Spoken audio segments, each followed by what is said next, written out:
Today I have an interesting watch buy from St. Martin. I've had the watch for a while now, but the user experience has been short-lived. Hopefully this review can give you an idea of whether to buy this watch or not.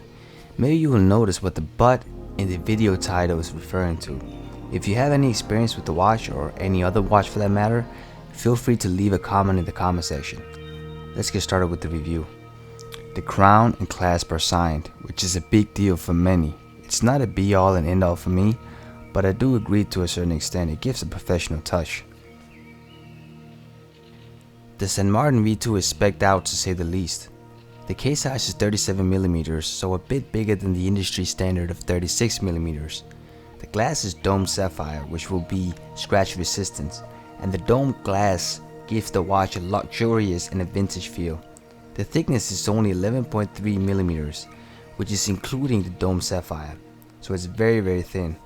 The watch comes with either the PT5000 movement, which is a clone of the ETA 2824, or the Sellita version SW200, which costs an additional $100. I have a commentary on the movement choices and why I probably should have gone with the Sellita instead. You can buy the version with PT5000 for $300 and the Sellita for an additional $100, so $400 in total. The watch comes with the clasp with 2 micro adjustments, but a small tip: if you contact them before making the purchase and ask for a clasp with 4 micro adjustment, they will happily install that for you. Other than that, it has a screw down crown with 100 meters of water resistance. This thing's built like a tank. But again, there is a but in the title, so we have to figure out exactly what that is. The dial has a second, minute, and hour hint, and indices are applied instead of being printed on. What this means is that the indices sticks out of the dial, which creates this beautiful 3D effect. If you compare this to the Smith's PRS 25 from Time Factors, I believe the St. Martin has the edge because of the applied indices. It do bring a rich touch to the overall design aesthetic. The hands and the indices is filled with BGW9 blue, which I think is on par with Seiko's proprietary lume, which is nice and fairly strong. The hexagon logo, a feature that is highly discussed in forums, is whether you should get the watch with the hexagon logo or without it.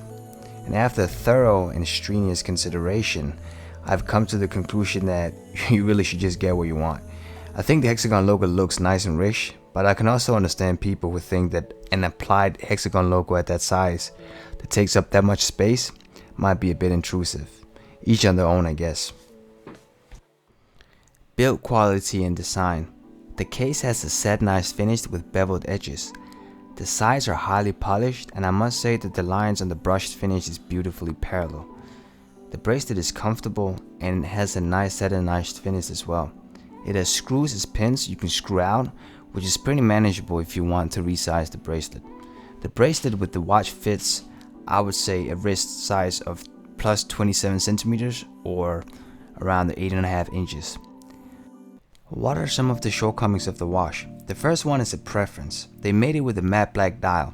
I wish they would have made the dial with a satin or a glossy black finish instead. The screws in the bracelet is for some reason coming out. Some of the screws are loose, and I have contacted St. Martin and they were willing to send me some new ones. But what are your experience with that? Because at one point the bracelet tore apart, which is too much instability for my heart. There is no drill lux, which makes zero sense for me. This is a tool wash, and of course there should be drill lux. And the annoying part about it is, taking off the bracelet is a hassle. It's so hard to do. I've tried 20 times now, and I've still not been able to take the bracelet off. Have you noticed something throughout the video? I think you have, or I'm going to tell you guys what that is. Have you noticed that the watch has not been running throughout the video? That's not a coincidence. The PT5000 movement stopped working after 10 to 15 days. It worked in the beginning. The hand winding always felt a bit off, and I contacted them about it and they said that it was just how it sounded. Then some days after that, it stopped working. I sent them a video of me shaking the watch because they wanted to know exactly how it sounded. And they told me that just by the sound that it was the rotor that was loose. Something like this apparently only cost $20, so they offered me a $20 voucher. And I told them that this cannot possibly be true. I went to two different watchmakers. One was a little bit more of a high-end and the other one was a little bit more local. The high-end watchmaker told me that it would cost me $500 because they have to go in and make a deep dive into the watch. The local watchmaker told me that he had to buy the spare part because he can see that it looks exactly like the ETA 2824, so he had to buy the rotor from, like, he had to buy the whole movement and then he can use the rotor from that movement to put into my watch, and that would cost me $120. This is what they told me. $120 seemed to be the lowest cost for repairing this watch. I ended up opening a dispute with AliExpress and I was able to recoup some of the money. See, I don't know whether it was the movement or the way St. Martin handled the movement. It could have just been my watch because I read on different forums that they were pretty happy and content with the PT5000. I wish I could have been the same because a clone of ETA 2824 for a better price seemed like a bargain, but apparently in this scenario that was not the case. So what's my final thought on the watch? It's a nice little watch and decently priced, but I would not necessarily call this cheap. It seems like they're moving up to the micro brand price level, much like OnePlus, the phone company, did. I don't know whether that's the right move or not. Well, that's not up to me to decide. Matte black dial instead of a lacquer satin black dial like the SARP 033 or SIN 556 or even the Smiths from Time Facts really would have pushed this watch to a high level. I wish they would have used the Miyota 9015 from Citizen instead.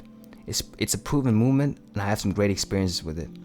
Whether that would be too expensive for St. Martin is not known. I think they really should have kept it simple instead of making it with PT5000 and a version with a Celita movement.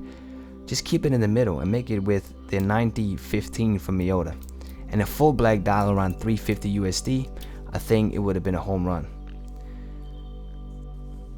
This is my 2 cents. I hope you enjoyed the review and remark on my experience with St. Martin. Feel free to browse on my channel for other content. Essentially, I'm an artist making original music, but I enjoy making these reviews as well. Any feedback is always welcome in the comments, and I can't wait to see you next time. Be well.